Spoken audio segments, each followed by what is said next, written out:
জীবনের ষোলকলা যদি সুখই হতো, তবে মানুষ উঠে দাঁড়ানো ভুলে যেত, কথা বলার প্রয়োজন অনুভব করত না, কাছের মানুষের কাঁধ খুঁজত না,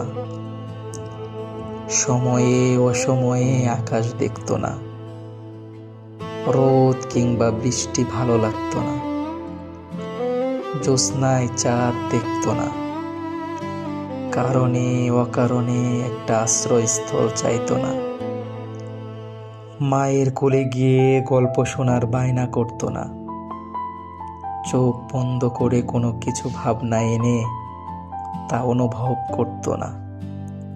কিচ্ছু হতো না যা হচ্ছে প্রতিনিয়ত।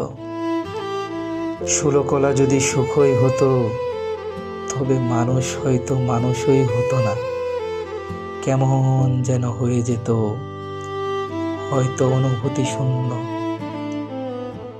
আসলে কি বলতো, জীবনে টুকটাক দুঃখ থাকা অতীব জরুরি দরকারের বিষয়, নয়তো জীবনও নুন ছাড়া পান্তার মতো পানসে হয়ে যেত।